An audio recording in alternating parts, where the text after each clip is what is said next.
Hey, hello, my friend. Welcome to the Artist Next Level podcast. In today's episode, I want to share with you a super special interview that I have with the art collectors, the Bennetts. This is a really wonderful conversation in which we talk about art. We talk about, your website, how do you make it available for collectors, how you make it friendly for collectors, and all kinds of other really wonderful stories. And we also talk about specifically the Bennett Prize, which was created in 2018 and awards $50,000 to a women artist to create her own solo exhibition of figurative realist paintings, which then that show travels throughout the country. And it's been so fabulous over the years to follow the Bennett Prize and to also have known so many of the artists who have participated and even won the prize as well. So super excited to see that this continues and continues to grow. And here's another really fabulous thing. The submissions for the Bennett Prize are open right now all the way through October 4th, 2024. So it depends when you're listening to the podcast. You may still have time to submit. So after you listen to it carefully, go ahead and make sure that you submit your work to the BennettPrize.org. Well, let me tell you a little bit about the Bennetts before we start today's conversation. Stephen Allen Bennett has spent his professional life leading the legal departments of very large, complicated businesses. After many years working with Fortune 100 companies, he retired in 2015 and now dedicates his time to collecting art, helping artists, writing an art blog, producing podcasts, being guest to podcasts like this one as well, and many other philanthropic projects. Dr. Elaine M. Schmidt is a lifelong educator who has dedicated her career to providing education for young learners. She has served as a preschool special education teacher, gifted specialist, pre-kindergarten teacher, and elementary and early childhood principal. She also loves art, artists, and both as a couple. You may find them sometimes in big shows, in Art Basel, or sometimes even in smaller shows, looking at art and really supporting artists all over the place. So I'm super excited to share with you my interview with the Bennetts. Resources, inspiring interviews, business practices, and practical advice to take your art career to the next level. Join Sergio Gomez in today's Artist Next Level and get ready to take control of your career.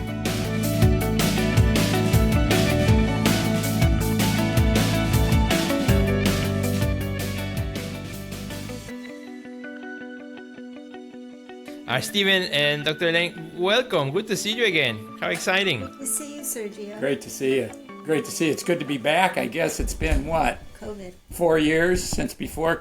It was during COVID. Was it during COVID? Yeah, during COVID we did a session where in that session we talked about how you are looking at art, from isolation. That's true. No, we are excited to kind of follow up in that conversation, catch up a little bit with you both, see what you're doing, and also help our friends who are watching this also to get some insight into how can we be better, dealing with our own collectors and dealing with people like yourselves as well who are avid collectors and supporters of the art and artists. So the first thing I want to ask you is the question of how did you start collecting? Before you kind of like went into creating the Bennett collection and so on, take me back to like when you both started like saying like, what, this is something that we are serious about. Steve and I met. Steve is a collector. He has the temperament of a collector. Okay. He collects stamps. That's not a compliment. I don't think that's a compliment. Well, I was trying to read into his face to see if let's say he's an informed. What he collects, he educates himself on. But it's like Perfect. cufflinks, stamps, pens. He just, when he's interested in something, he's vastly interested. I love it. And he collects. So he has that personality. Mm-hmm. And when we met, he had a condo in Chicago, and there was nothing on the walls. And I said, really, this looks like a bad hotel. It was such a... No, it was the bachelor pad. I was going to say, It's a bachelor pad. yes, there was nothing that made it feel homey. Yes. So we had this blank slate, which was actually quite fun. So we spent some time thinking about what we were going to put on the walls. Okay. And Steve had been a professional photographer, and he had some beautiful photographs that I thought maybe we should enlarge and hang. Or check stamps are beautiful. We talked about making those into posters and hanging. So we went through a number of ideas. And then Steve called me one day and said, no, I found a niche. And I said, well, what is it? And we both like figurative realism. We like other things too. But he said, this was way back before people were collecting women, about 12, 13 years ago? Yeah, it was easily. Okay, It was a bunch of years. Yeah. So Double-digit years. he said there's a niche. We can find beautiful work. We can buy more stuff with the money we have. We can help some artists that are equally as good as other artists but aren't being purchased. And so that's how we got started. That's Wow, right. that's a great That's story. it. And I didn't know Steven was also a photographer. Yeah, I before I went to law school, I was a commercial photographer in Kansas City, and I shot. I did some fashion and some Food. I did food. I did what the trade calls tabletop photography and that sort of thing. So I had a bachelor's degree in art history, but I had a visual sense. I wasn't a very good fine artist. I didn't have a good sense of line, but I had a good sense of composition. So that made photography work for me. So I practiced as a commercial photographer for, I guess, 4 or 5 years before I went to law school. Oh, wow. Yeah. So I'm still surprised that you had blank walls. Well, you know, one of the truths is when you're young and busy, Yes. you don't have a lot of time to, it's always the young active people who have bare walls, and the bachelors are the worst, right? Because they have empty refrigerators, bare walls, old towels, unmade beds. I confess that probably was the way my place looked, right? It was. But... No, don't go into it. You're supposed to say, oh, no, you're the most orderly man in the world. There was nothing to it. Come on. All right, next question, Sergio. Yeah, exactly. That's awesome. Wanted to give Steven a hard time. But so, Dr. Elaine, tell me a little bit about, when Steven came up with that idea, of going into this niche. What was your reaction, and how did you like that idea? Liked it very much. My professional life was in education, but a lot of what I've done is try to promote equity, socioeconomic, typically with children, but also gender equity. We, at that point, were already involved with an orphanage in Kenya that educated girls. Wow. And so we had already started to develop that kind of trajectory for supporting girls and women and giving them opportunities. Okay, so it kind of both things kind of had something in common, and it made sense for both of you to follow that path. That's wonderful. It did, and I think the more we got into it, and the more we read and got to know individual artists, became more of a cause, Yeah, exactly. Well, one of the first things we did, I think, and I give these ladies a lot of credit. There used to be a blog called Women Painting Women, and I'm trying to remember the 3 women artists. Aliyah El Bermani maybe was one of them. I'm doing a disservice to the other 2, but they had a blog, and I think we together, I individually and we together, spent a lot of time looking at women painting women, and they would post the work of contemporary women painters, and we studied that a lot, and it gave us a lot, very initially. Now, this is, keeping in mind, this is years ago, but it gave us a lot of initial ideas about what was happening in contemporary figurative realism. And so if those ladies from Women Painting Women blog are out there, thanks a lot, because it did a lot to get it got our juices flowing, and it gave us a basic introduction into what was going on in the contemporary scene. And so I thank them a lot wherever they are.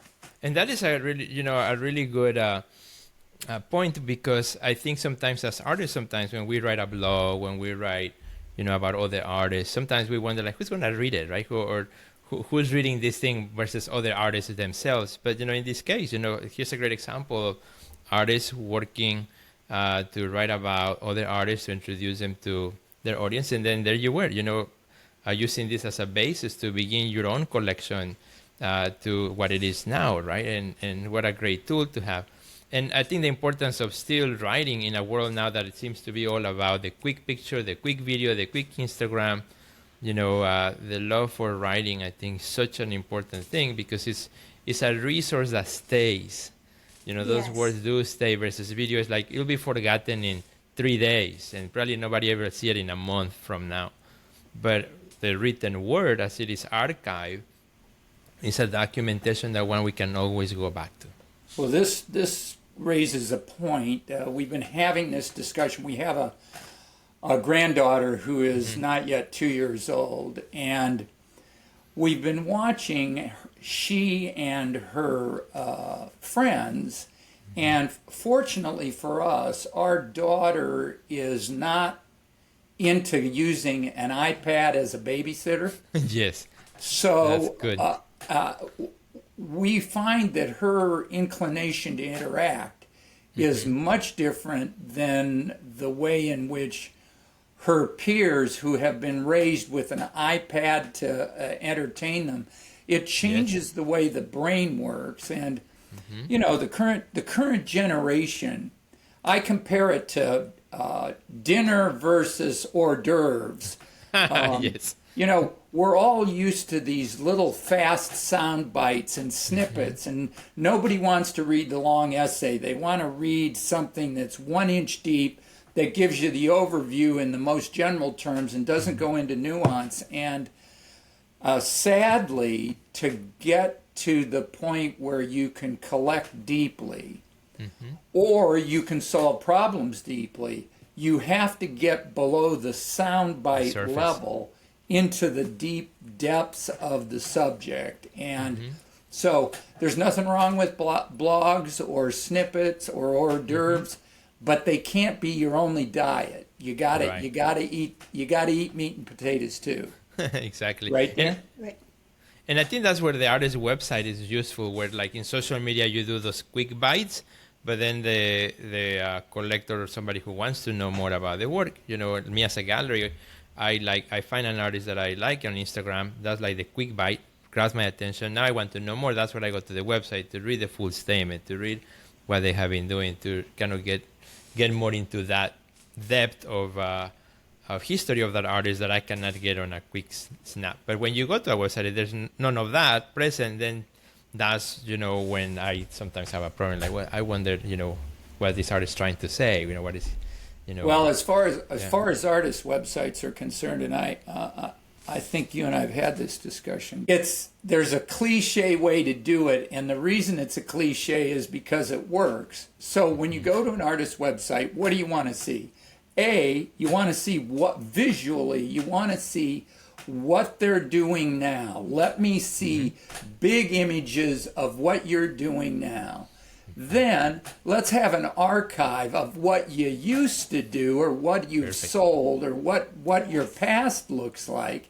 And then give me a short bio with a short artist statement that tells me what your background and vision is.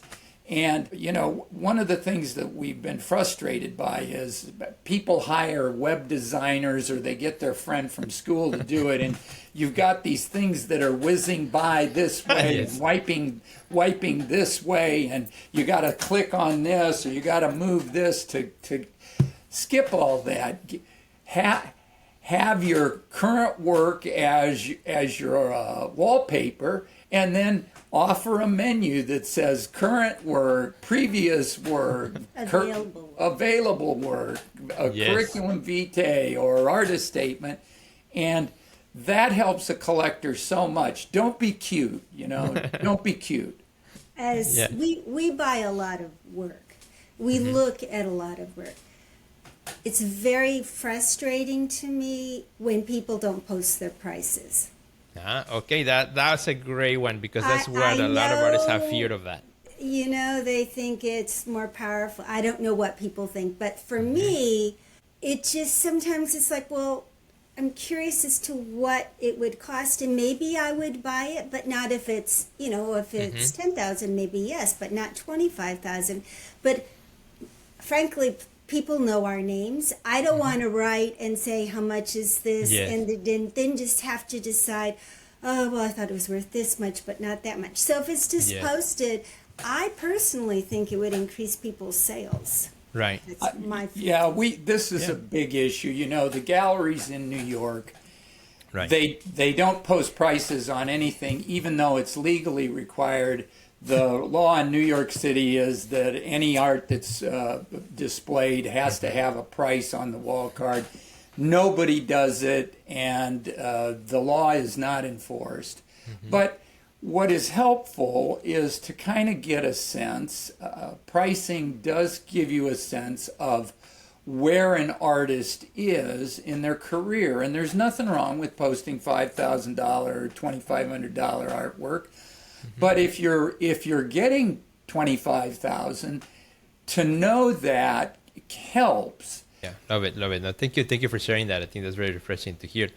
How important is it for you both the story, the story that the artist shares about the work, the narrative of the work? How important is to know, when you're considering artwork that both you like and that you decide to purchase? It's important, but we will buy pieces that we just like because, frankly, we bring our own narrative. When we bought this one painting and we had this whole narrative going, and I wrote the artist, and it was totally different.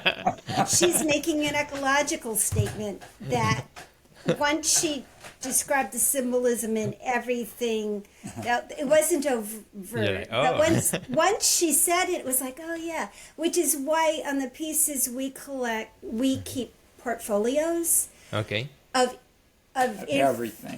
everything. So if the artist sends us an email and says this is what I had in mind, that will go into the portfolio because that's an important Okay.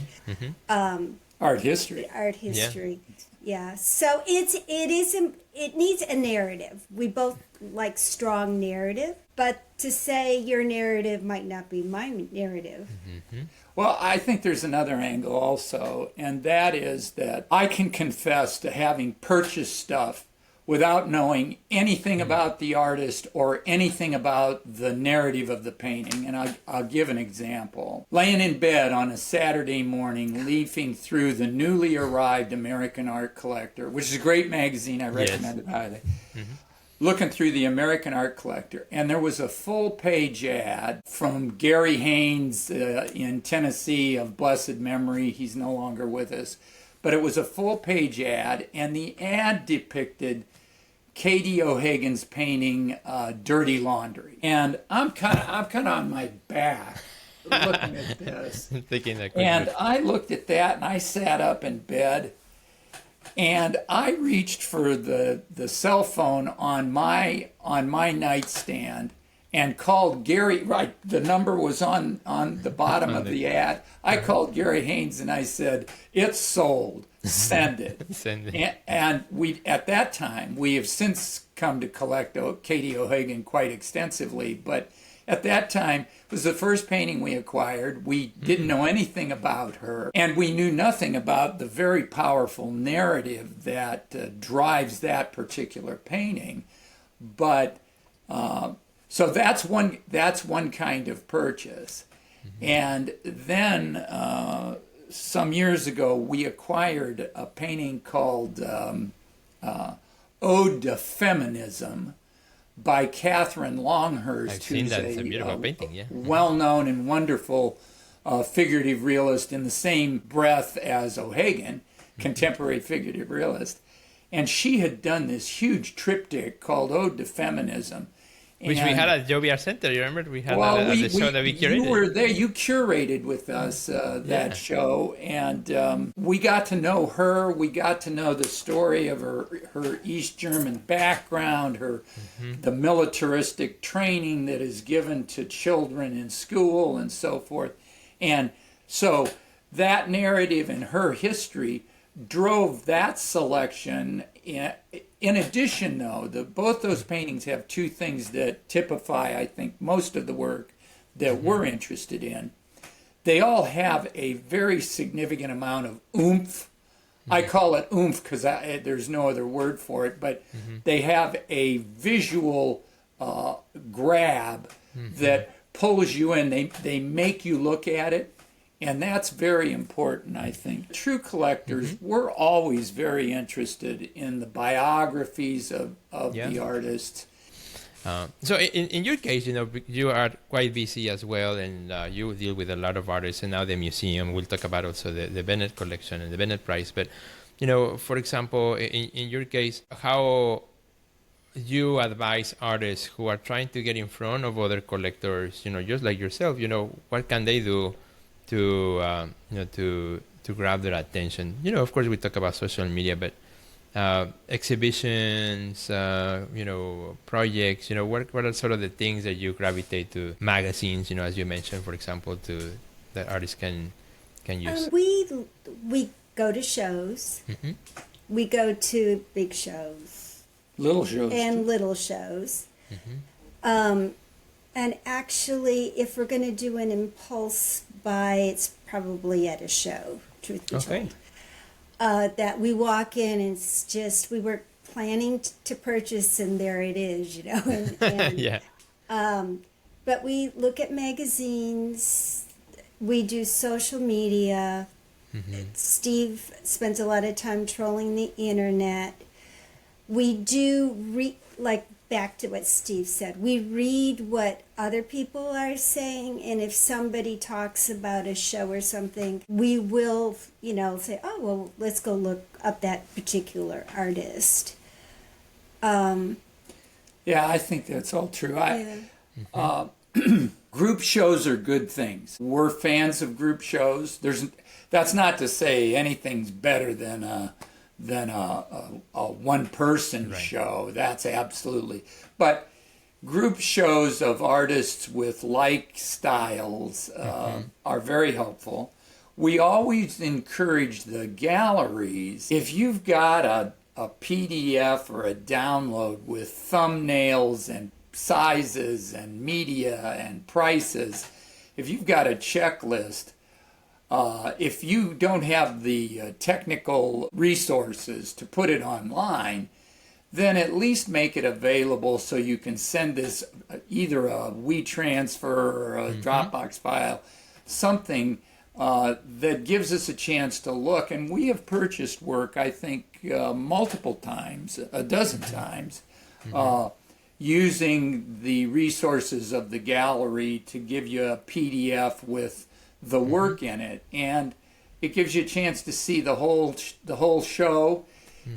Half the time you're not going to be able to get to New York or Miami. Just an opening happens when it opens, and if you're on the other side of the country, you're not going to hop on an airplane normally, unless it's a big deal. You're not hopping on an airplane to see it. So all that's important. Cold calls, we get them. We try to respond to every one of them. I had a wonderful cold call. This is an interesting story. I had a wonderful cold call from an artist, and I won't say where she was from, but I had a wonderful cold call. And I said, your work's really good. Have you sold any? She said, no, I never sold a painting. I've got all this work that I've been accumulating since I've been painting, and I've got all this stuff. And so I said, well, I like this one. How much is it? She said, it's $35,000 or $25,50, whatever it was. And I said, well, wait.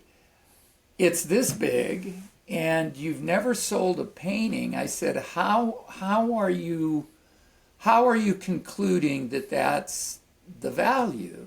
And she said, well, I look at other work online and I said, but those are people who have a following and you don't have a gallery, you don't have a following. It's a cold call. I said, I really don't, look, I like the work, but you're pricing it like you're a mid-career artist who's sold 100 pieces. Mm-hmm. And so it was an example of somebody who cold called worked. The cold call worked. She was off the money, and the longer we talked, the more offended she became. Because I was questioning the valuation she was putting on the work. And suffice it to say, we never did make a purchase, but we loved the work and would have.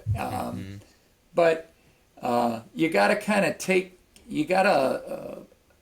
follow the cues you're being given, right? Right, exactly. Yeah. I love that. Now, thank you for sharing the story. I love stories because there's always something to learn from every story. I love that. Thank you. So now that you have been collecting for a while, and so you both have this passion for collecting, at what point did the Bennett Prize actually became an idea to take that collection further and to establish a prize, for an artist and a group of artists? I think it was about 10 years ago. As I said, we like to talk to the artists, and as we heard their stories, we were trying to think of a concrete way that we could support women artists. Yeah. It took a while, really a couple years. Steve contacted some gallerists we knew, some museums we knew, some artists we knew, threw some ideas around what would be most helpful to artists, and that's and then we came up with a concept, and that's how it came to be. Well, I think one of the things we said to each other at some point was, we love figurative realism, we love lady painters. What could we do to broaden the appeal of that subset of artists? And so we started conceptualizing. So do you do a residency, or do you... And then the question became, do you do an Elizabeth Greenshields thing, like you do 10 $5,000 grants every year or every other year, or you do one big one? And so do you have a competition that's invitation only, or do you have an open call? And we struggled with all these questions, and then we created a round table of artists that we sent our initial draft of ideas to, and the women were very straightforward. They said, look, one big prize is better than 10 little ones, because a $5,000 award doesn't move the needle for anybody. It helps pay the rent for a couple of months, and then we're right back where we were. If you could really take a young painter that's the wrong word, an undiscovered painter, and give them enough money to take a year or two off, or at least to work less full-time, work part-time, so they can focus on their work, you can have better results. And so that's how the Bennett Prize came to be, I think. We're now in the 4th iteration. So the first prize was awarded 7 years ago. We started the process of thinking about the Bennett Prize a couple of years. It took us 3 years to get it from concept to reality. Wow. So, I mean, it's been almost 10 years, as Doc said. It's been 10 years that this has been in the making. Who was the first artist who won the first one? Annika Ingold. Annika, that's right. Yeah. Annika Ingold. Diana Ross was the second winner, and Shiking Deng, who is also known as Demo Deng from NYAA, is the third winner. And the call for entries for the fourth iteration is now open and will be open until October. So if there's any women painters out there, you can find out about it and submit your work. Of course, yeah, we're going to share that link and all the details about that. That's amazing. You know that I actually met Enka when she was at Kendall College. I went to speak at the college, and then I did studio visits after that, and I saw her work there, and I love her work since that day, and I've started following her, and so I invited her for a show too. So I was really, really happy when she announced she was one of the winners. You know, so exciting. Yeah, we love her work and wish her all success. Actually, we've had great winners. It's interesting to us, and it makes you feel good because it ratifies what you're doing. But we've seen great success among the artists who have been finalists. A number of them have had solo shows, museum shows. Susu just got put into the Dela Cruz collection a year or two ago. She was featured at Art Basel at the Dela Cruz collection. We're very pleased with her work. There are 10 finalists every round, and then there's the number one person who gets 50 grand, and then the second place person, we have an achievement award. They get $10,000 one off. But I think what maybe makes our prize a little different is we've tried to structure it to be developmental. So the work of the artists is in a traveling show. So they get a lot of exposure that way. And for the next 2 years, we invest a lot of resources in promoting their careers through Animotos, magazines, social media, etc. And last time we've added that we provide a coaching opportunity for the 10 finalists. And we've decided we're doing that for round 4 because I think they got to know each other through it, so that was maybe the most beneficial part, but they also learned things about themselves. And it's career coaching, obviously. So we've tried to make it so that the person who gets $50,000, they get a solo show. That's the biggest deal. But the other 9 also get quite a bit of time and money invested in their careers for the next 2 years. I love it. And the recognition, you know, because we are all waiting to see who the finalists are first, right? And see how many artists of the list do I know, who do I don't know, you know, so I want to start following too. And so it's exciting, you know, for the industry to follow also the picks and the choices and the selections, and then to continue following those artists afterwards, you know, to see how their careers continue to change and evolve. That's part of our hope. Yes, the Bennett team, as we call it, there's the museum people at Muskegon and the PR people, and then the foundation people and us. One of our finalists is a finalist in another very big prize. We were like proud parents. I mean, not to be, I'm not being patronizing, but everybody was just thrilled that this person had recognition. Right. So it's fun that way. There's a lot of happiness in seeing people's careers going in the right direction. Ayana became a fellow at Yale. Amazing. We very much try to.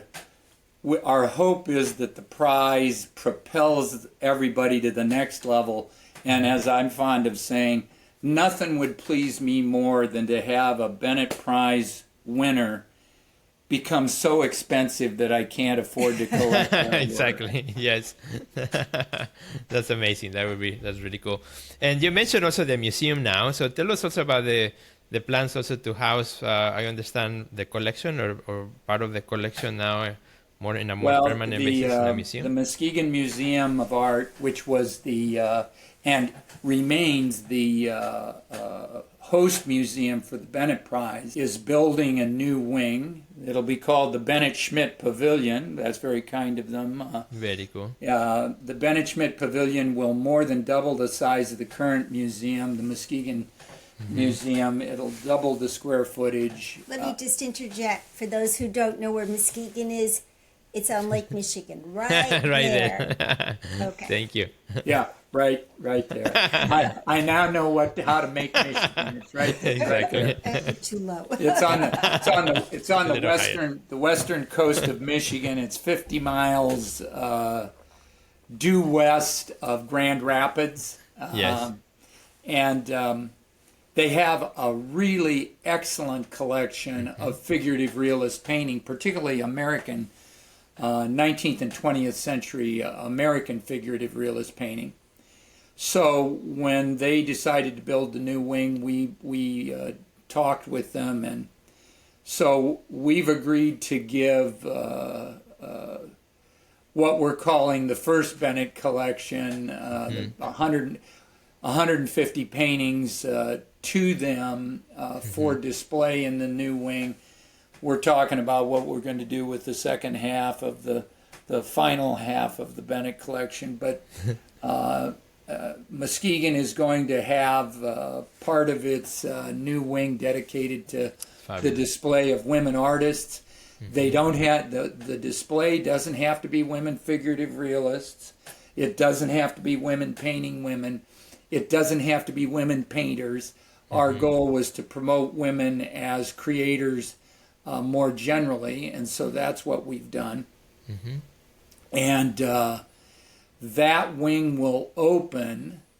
It will have a hard opening with a celebration in late March. Those days are still being locked down. In late March, there will be a grand opening of the pavilion, and the first show that will be in the pavilion, the big room in the pavilion, will be selections from the Bennett collection. So we intend to show 60 plus paintings from our collection when the new wing opens in March of 2025.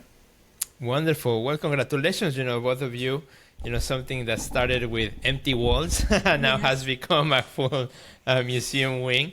That's an incredible story. I love it, and thank you for taking the time to sharing that journey, to sharing also very precise and specific pieces of advice that artists can actually start using right now as well, because that's what this is about, and also for inspiring us all, because we are also at any level in which we may be, we can all collect, right? Art, and that's wonderful to see artists collecting from other artists too, and participating in this process and supporting each other. One of the things that we say here in our program in the Art Next Level is when one of us wins, we all win.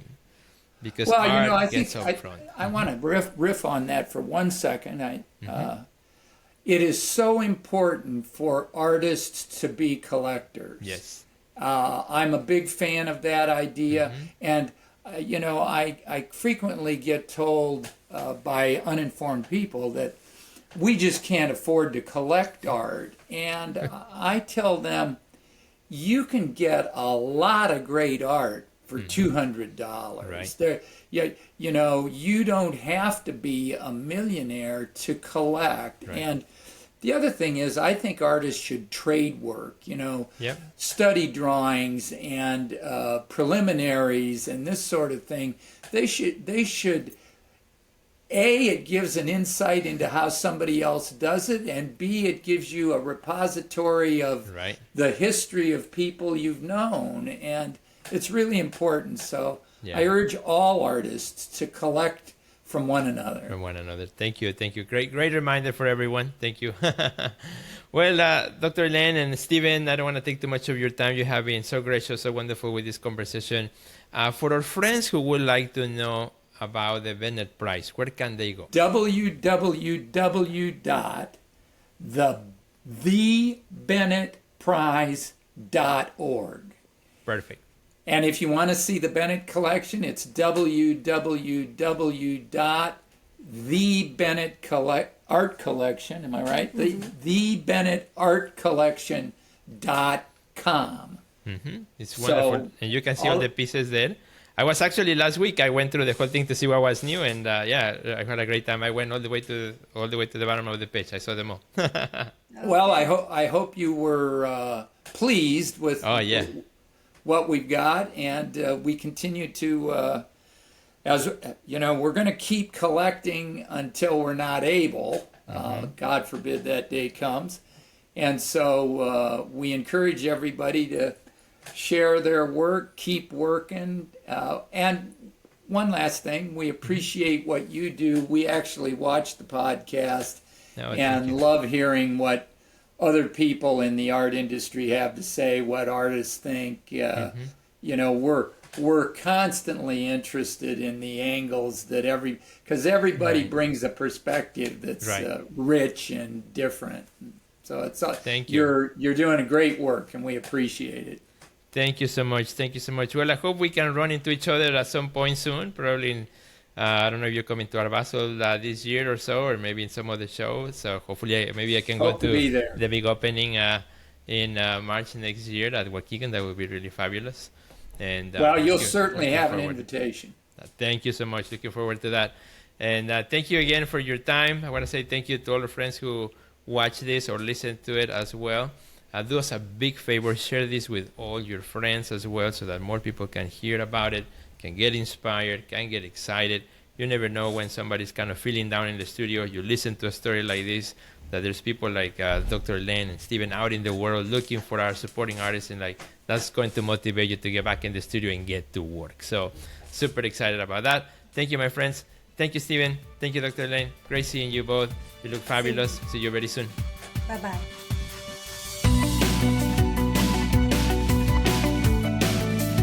Check out our website at www.theartistnextlevel.com, where you will find our podcast library, learn about our upcoming webinars, find resources relevant to your career, and much more. Thanks for listening to today's podcast, and we'll see you at the next level.